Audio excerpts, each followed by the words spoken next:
Lebensfreude, life struggle and self-finding. Recently I spoke at length with a childhood friend from Germany, and one thing in particular she mentioned during our conversation stuck with me. When we talked about all the COVID restrictions and keeping ourselves healthy during these challenging times, she said, the main thing to strengthen your immune system is Lebensfreude.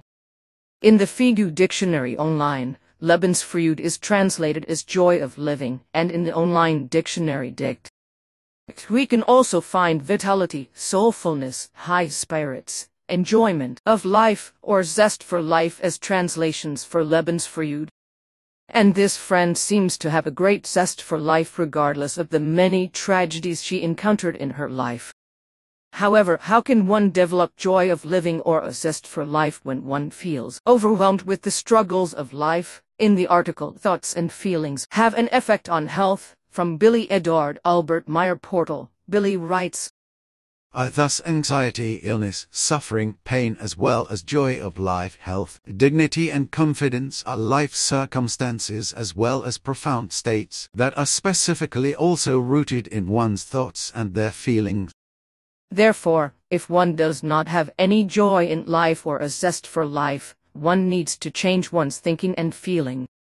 That is probably easier said than done when one feels life is a constant fight or struggle. So how can one go about changing one's thinking and the feelings arising from it? First of all, one must become clear about where those life-negating feelings may stem from. In the book, If the Human Being Wants to Become Happy and Content, Billy has published a number of articles that could be helpful to raise one's enjoyment of life. For example, the human being, his or her life struggle and his or her self-finding. One of the laws of creation is the law of cause and effect, which means that a certain cause brings about a certain effect. Accordingly, if the human being considers his or her existence and life to be strenuous and troublesome, he/she calls forth the causes that bring him or her correspondingly evil, bad, and negative effects. Page 60. Due to the might of our thought, what we think we become. So if we keep thinking that our life is burdensome and a constant struggle, then we make it so by going about life wrongly and not understanding the law of cause and effect, and the might of our thoughts. The thought that life is a struggle may originate in our upbringing, something we have learned from our parents, grandparents, friends, and so forth. So the first thing we need to do is not be a herd animal and simply allow oneself to be swept along in the tremendous stream of those who fail in their life struggle and miserably get lost in the shuffle. Page 61.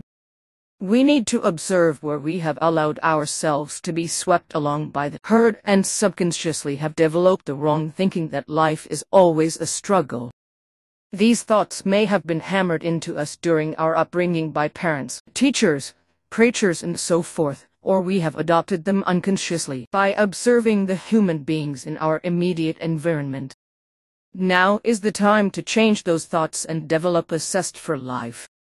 In order to do so, it is necessary to turn effectively towards life, to welcome it, and to free oneself from the life struggle, because it is directed against life itself and never brings anything good but only anxiety and vexation, pressure, arduousness, hardship, dejectedness, unhappiness, and sorrow, and so forth. The human being must therefore realize and understand that he or she must get away from the life struggle in order to turn towards the effective life, which is truthfully not exhausting and not a sad affair, but a constant evolutionary striving forward towards joy, inner peace, inner freedom and harmony, and therewith also towards happiness and satisfaction. Page 62. To get away from the attitude that a life struggle is an inevitable part of life, for example, we can begin by changing our attitude towards work. Even if we have to spend much time working in order to survive, we can see it as an opportunity to contribute to society and to be financially independent to some extent, and not see it as a burden and drudgery. And another important factor is that one must also not allow oneself to be influenced by all the evil, bad and negative things happening around the world right now. Sometimes it is challenging not to be dragged down by so much information and misinformation with which we are bombarded via the mainstream media, social media feeds to our phones and computers, links in emails and so forth. But it is important that we overcome our addiction to the media and think about what we want for ourselves. As Billy says, fundamentally, he or she must learn to find himself or herself and to develop himself or herself, whereby he or she must not allow himself or herself to be prevented from doing so by illnesses, wars, and rampantly spreading diseases, as well as by oppression through religions and sects, by power-hungry rulers, and by all kinds of evil happenings, manipulations, and situations, and so forth. Page 62. So when we think about who we are and how we want to develop, we must not use illnesses, wars, rampantly spreading diseases and so forth as an excuse to slow down in our striving. Rather, we have to learn how to overcome our own wrong attitude that life is a struggle. In order to change one's thinking towards life being joyful instead of a struggle, Billy explains. For example, one can simply begin by searching within oneself for simple things that are desired and which, if only a slight change of attitude takes place, will suddenly be fulfilled and become reality. For this, it is only necessary to finally erase the image deeply anchored in the consciousness that erroneously conveys that life is only a struggle, and that life can only be lived if this inevitable life struggle is won. Page 63. Here and now, no matter how old we are, we can decide to change our thoughts about life being a struggle, and we can begin searching for the simple things in life and for what we personally want to achieve instead of following the herd. As Billy writes, Presently he or she is at the point in his or her life where he or she is designing his or her own flag and letting it fly high and blow in the wind of self-development, and he or she is doing this by making the exit from the dogmas that have been forcefully imposed upon him or her, but which he or she has also made his or her own because he or she failed to resist them. Page 64. Designing one's own flag and flying it high is the start that ought to be followed by a serious effort to let go of the old dogmas hammered into us from childhood that life is a struggle. This means that we must be very attentive and watch our thoughts, and if the old thought patterns come up again, we need to let go of them and free ourselves from them by replacing those thoughts with better ones. In Billy's words, He or she must start today to wake up his or her creational power in order to master his or her life with new thoughts and feelings, and to open himself or herself to all that which life itself offers him or her in terms of the good, the best, the uplifting, the joyful, and in terms of happiness and satisfaction. Page 67.